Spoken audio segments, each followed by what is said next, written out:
I'm going to introduce our last teller for the night, Margaret Carter. Margaret has a story about changing the entire state of Oregon as just one of its citizens. Yeah, the floor, Margaret. Hi, my name is Margaret Carter. Thanks so much to all of you for sharing this evening and being a part of it with me. I have served in many roles in my life, from that of a mother, a choir director, educator, to serving in the Oregon legislature. Two things that have been constant with me and near to my heart today throughout my journey was perseverance and a desire to live with purpose. You see, I left an abusive marriage in November of 1967, 2 days after getting out of the hospital with a broken jawbone. Along with my small children in tow, we boarded a train in Shreveport, Louisiana, and headed to Portland, Oregon, all because of a dream. That is where I started a new life. This is where I started a new life for myself and my children. Thank God for that. I arrived here only having $100 in my pocket. My departure started a migration of my Southern roots with 90 family members within 4 years moving to the Pacific Northwest. There were times I have to tell you, and I really did not know how I was going to make it. I worked odd jobs, went back to school, and finished my BA degree in education. Portland provided opportunity for me that I never had because I was able to go on and secure my master's degree at well. My higher education all began at Grambling State University, where I received a scholarship from the Louisiana Education Association. As salutatorian of my class, that was the highest honor that I thought anyone could get, not expecting it to have it, not being able to, for my parents to send me to college because my father was a minister and you didn't make a lot of money doing that in those days. But completing my degree was my highest goal because so many people believed in me and my abilities to be a part of this new leadership of young people who were involved in Shreveport to lead our community to better opportunities. I dropped out of college and got married. But I knew from my time of growing up in the South that having an education was the only way, my only way out of poverty. I wanted my children to have better access and opportunities in higher education than I have. So I had this dream. It was more or less like a vision, where I was in this faraway place where a lot of beautiful red roses and green landscape was about. Inez Davis family, my extended family, moved in early years to Portland, and they provided me a place to stay. Yes, indeed, all 6 of us were welcomed. They helped to take good care of us. Even until this day, we are very close. I am grateful to this day for their support, for keeping the children while I work, attend school was one of the most unselfish acts I thought a person could have ever experienced. I worked ridiculously hard to stabilize my family while showing my appreciation to my extended family for the sacrifice that they had made for us. I worked odd jobs until I got into the public school system as a teacher assistant. We moved into a house with nothing but beds for everyone and a dining room table, but thank God it was ours. I was able to apply for state services and receive food stamps to help with the grocery bills because my job only allowed me enough money to pay the household bills. By some magic opportunity, the Seroptimus Club of Portland, Oregon, along with some other white female organizations, heard about my plight and helped out with my schooling. But then I began to get paid requests to speak about my life's journey and received more financial support through speaking engagements. I made it through with lots of encouragement, enthusiasm, and an abundance of energy, and yes, prayers even more. My children were still in good hands because my niece moved from Louisiana with me to care for the kids. Diane was great to my kids and took great care of them. It is now in 1983.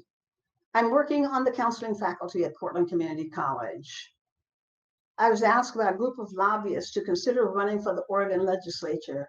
I thought it was a joke. I thought somebody had just made the wrong phone call. Me, a Black woman in a predominantly white city, running for office?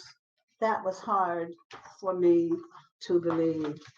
I didn't believe I had a chance. But I felt this little bitty thought in my head that said this was a time to go to the next level of leadership for accomplishing some of the goals I had around building strong families in our state. We were poor, but we were a strong family. Having greater access to better educational opportunities excited me.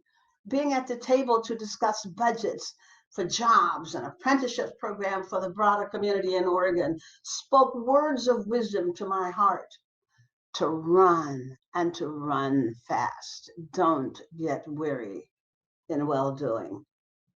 In building stronger community colleges, along with providing education to an underclass of people, resonated in my heart of hearts. We did it, folk, and I won.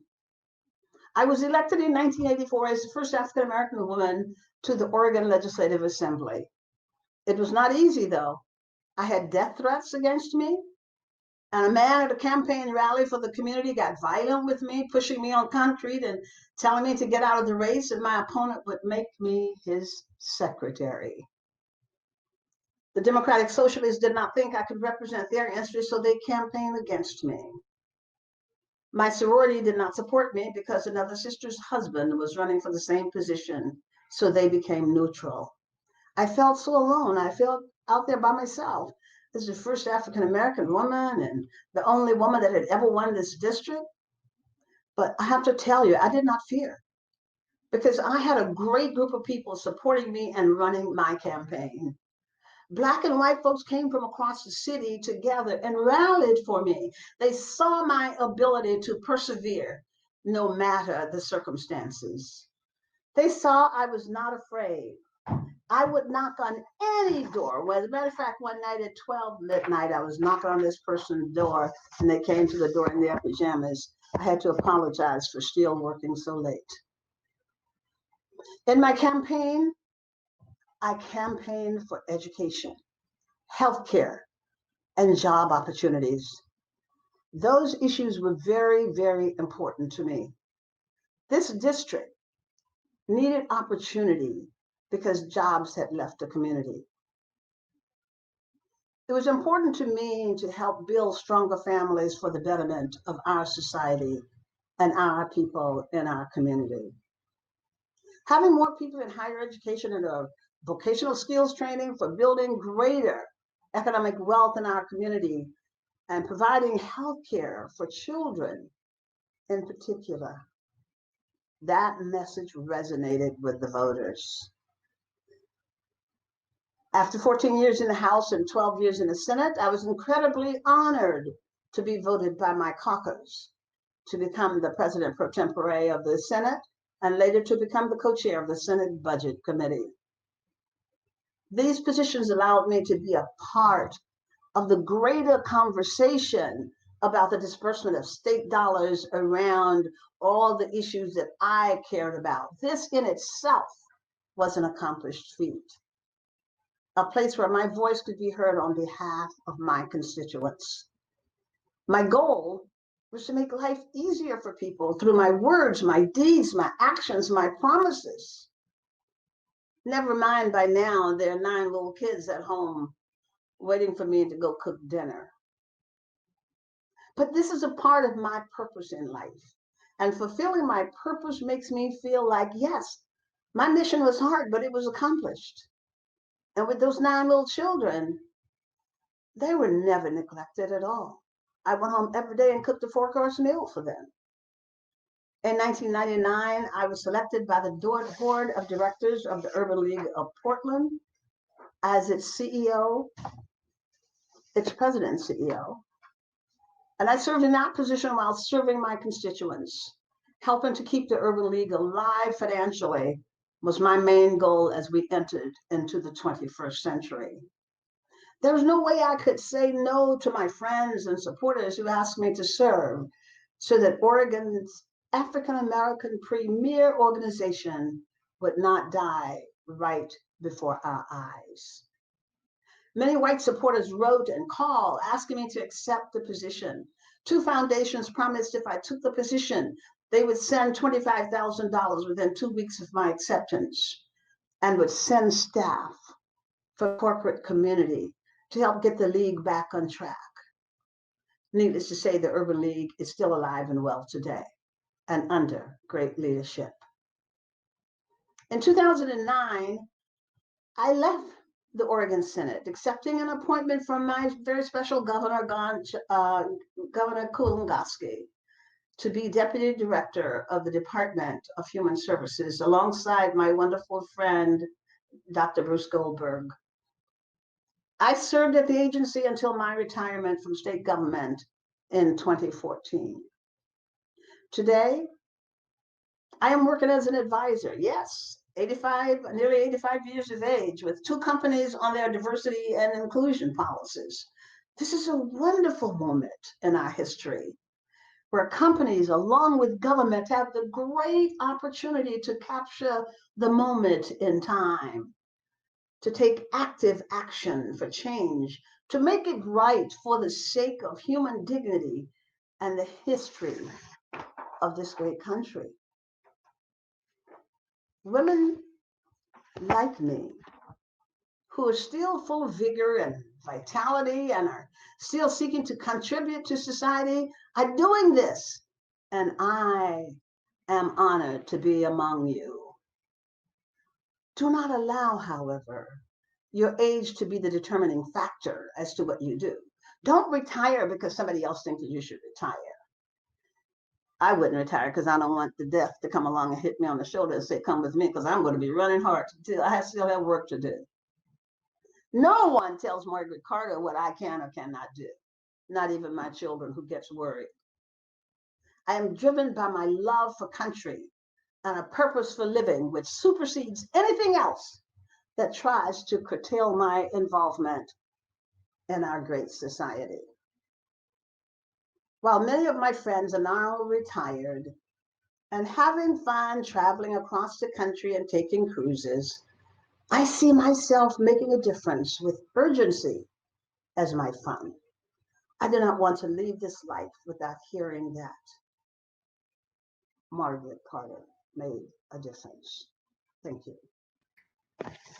Margaret, thank you so much for closing our show. It is such a lesson to all of us to see you doing so much work and being such a leader at 84. I just cannot thank you enough for being part of our show. Thank you. Thank you.